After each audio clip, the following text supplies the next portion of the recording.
So I just left Knoxville, Tennessee, where the Bassmaster Classic just was. Congratulations to Jeff Gustafson on a stellar week winning the 53rd Bassmaster Classic. Headed down to Alabama, do a little pre-practice on Lay Lake, and as I'm traveling, I get a phone call. I did something very, very stupid. I left my entire suitcase full of clothes in the back of a buddy's truck. He went left, going down the coast, and I went right out of Knoxville, going towards Lay Lake, nowhere near one another until we realized it. So what did I do? I kept driving all the way down to here to Alabama. I went to Wally World. I got me some underwear. I got some PJs. Got some socks. Got a pair of pants laying around here somewhere. And that's the update. Left my whole suitcase. Every single pair of clothes that I had, from my pants, my underwear, socks, shorts, anything like that. Luckily, I do keep my hoodies and some sun shirts hanging in the back of my truck. So I do still have some of those, but I did have to go get a couple pairs of pants and whatnot to at least get through this week down here. And hopefully that's the worst thing that'll happen. All right, well, it's time to get the day started. At least it's going to be an awesome day. I know I did a little mistake yesterday. Drove all the way down here, and I left my suitcase in the back of a buddy's truck. The suitcase, all my clothes went one way. Luckily, I had some sun shirts, some hoodies hanging in the back of my truck, which is great. But I did have to go to Walmart, went to Wally World, bought some shorts, a pair of pants, some underwear, some socks, and a couple other things that I would need just to get through the week while I'm down here. And so far, we have a beautiful day today. This place is absolutely incredible. If you guys are headed down to Lay Lake, be sure to check out the cabins of Lay Lake right here at Beeswax. Big thank you to my buddy for allowing me to stay for the week. Fisherman's dream. Truck and a boat parked underneath a carport. It is an awesome setup. You can work on your tackle, you can work on your boat, and completely be out of the weather if you were to have a rainy day or anything like that. In the cab, so let's check out inside. And man, these look incredible. Newly updated, brand new cabins. Nice little kitchen area. And a bathroom. Bedroom 1, and then bedroom 2. Got a nice little living room area. Keep all your stuff. TV. Yeah, I know you guys, if you're on the road and you're fishing, you always want to be able to stay somewhere that's really reliable. And this is definitely the place for it. You guys can see big open area here, nice gated in area. Got 1, 2, 3, 4, 5 cabins. Got a little pavilion area over there with some grills, and it's just an awesome setup, especially if you guys are looking to go out on Lay Lake and bass fish. Be sure to check it out, the cabins of Lay Lake right here at Beeswax. All right, so before I take to the water today, I'm gonna do a boat walkthrough and check. Now, what I mean by that is I'm going to check my bolts on my motor. I'm going to check my jack plate. I'm going to put some grease on the Bob's Machine Shop jack plate. I'm going to make sure all my bolts and nuts are tightened on the jack plate, on the power poles, going into the boat as well.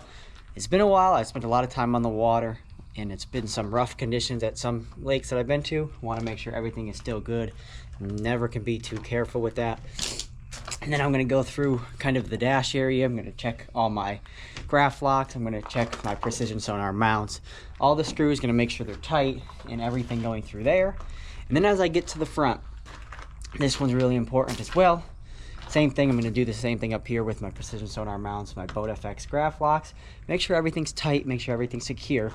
But then I'm going to go to the trolling motor. And I'm going to make sure the trolling motor is fast and tight, but also I'm going to lubricate the trolling motor, and I'm going to help this trolling motor last for much longer so that I'm not going to have to worry about it squeaking, making noises while I'm on the water. I'm going to add some lube around certain areas, and I will show you guys in the... We really rely on these heavily all day and every day, pulling them up and down, moving left and right and going throughout an entire lake. Now, one thing I do want to point out, this is one thing people forget to tighten and really make sure is locked down on a trolling motor, and that is these 2 bolts right here. This is what holds a trolling motor on. You want to make sure these stay tight. They do become loose after a lot of use. I actually did just tighten these about a day or 2 ago, because they did become very, very loose, and it was moving a lot. So if those become too loose, they might back out, they might fall out, and if you lose one of those, that's not going to be good. That's going to give your motor a chance to potentially fall off, and that's never going to be a good thing. You don't want any accidents like that to happen. You want to be safe out there. So be sure to go through all your equipment, check all your bolts and your screws, make sure they're tight, from the live scope, from the brackets, Bass Fishing Electronics brackets.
How you guys are going to want to maintain the jack plate, grease it up, keep it really good for constant use when you're heading out on the water. An easy way is very simple. I'll do that about every month or two, but if I do notice that it might be a little stiff, if I've been on the water for almost a full month straight, I might do it a little bit more often. I've been, fishing quite a bit the last few months, so I know it definitely needed it desperately. Now it's good to go. It'll be set for the next couple tournaments. So you really want to check your power pole bolts right here. Make sure those are tight. Those are holding your power poles on. Right here where it goes into the jack plate. You want to make sure you check your jack plate bolts, the ones that go into the back of the boat. That's what's keeping all this on. You might have to take this off if you have a Ranger. Get in on one end and tighten it on the other. And then also right here, these are very important. This bolt right here, I actually did lose one last year at Lake Fork. I lost this one, the backside fell off, and I ended up losing on day one while running.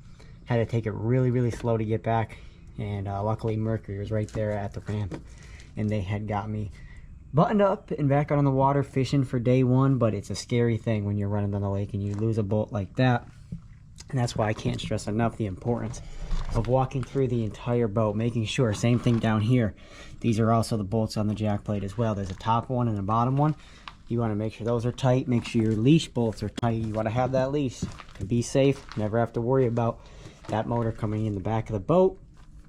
Same thing on this side.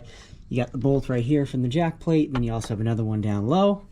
Also, you have the power pole bolts as well on this side. The ones that go into the jack plate. Very important, and make sure those are all tight. And that's a good walkthrough on the entire area of the back of the boat that you want to make sure is tight and secure when you hit the water the next time you go out.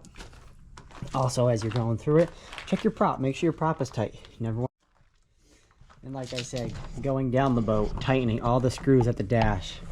These graphs, they do take a beating, but I do have the best precision sonar mounts on the market. They're super strong, they're super durable, and those graphs don't go anywhere. Added the BoatEFX locks. They're super tight, locked in place. You don't have to worry about someone trying to steal these when I'm not around the boat or anything like that, as I'm at a hotel or a cabin or a motel or anything like that. So they're secure, good to go. I will go through all the screws that are down here as well, all the small screws that go throughout the boat, even the screws that are on the latches. That's a big thing. The latches in the compartments, make sure all your screws are tight right there. Make sure your spare prop is tightened down tight. Go through your battery compartment. I have my Reliant RB100 and RB100 HPs. I'm going to make sure all my terminals are tight. You do not ever want to have a loose terminal. That is not good. That will cause a problem somewhere throughout the boat if you do.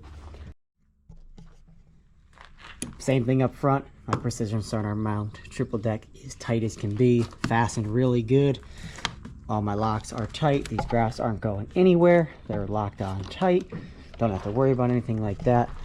I'll go to my trolling motor. I'll make sure all my bolts are tight, locking the trolling motor down to the boat. Got my Garmin Live Scope bracket. They're bolted on tight, no worries. My Bass Fishing Electronics, that is by far the best trolling motor support to go with the 360. Having those 3 bars will protect your Mega 360 and you don't have to worry about bouncing around, potentially breaking off in some, rough.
Well, a little late start to the day, but we had to get a few things done, double check some things on the boat like I had mentioned.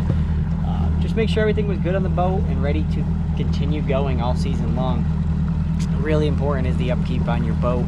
All the components and the parts that go into it, you always want to make sure they're in good working condition and also safe and sound.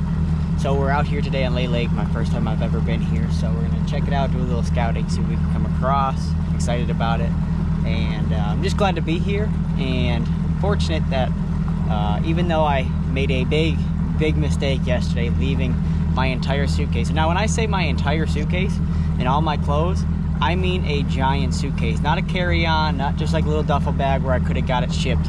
I'm talking a full suitcase that I had from the beginning of the season. Left it at a buddy. It did get dropped off to another buddy on his way, but they're over on the coast. It's very far from me, so I'm gonna at least just get through this week. Like I said in the video, I went and picked up a pair of shorts, a pair of pants. Luckily, I was fortunate enough to have my sun shirts and Blackfish. I got some Blackfish hoodies in the back of the truck and some jackets, and if I needed, I could wear my bibs as well.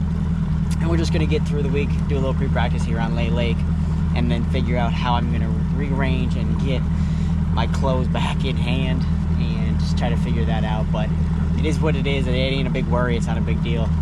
We're gonna learn to adapt and live with the things that we're throwing, the punches that we get. So I'm excited to be out here. It's a good, nice day today. I'm glad I could be out here in shorts and not have to worry about being too cold or anything like that. So we're gonna go take to the water and see what can happen. So stay tuned. Appreciate you guys for following along. Be sure to subscribe to my channel. Drop a comment below. I know this is gonna be just a short video, just kind of introduction of, getting to Lay Lake and what it was like, life on the road, kind of the things I do, the little bit of maintenance, stuff like that. Just to give you guys some content for this upcoming week and whatnot. And then, like I said, drop comments in the video below if there's something you want to see, and anything you guys want me to tell you about how it is being on the road, being an Elite Series angler, and anything like that. So stay tuned.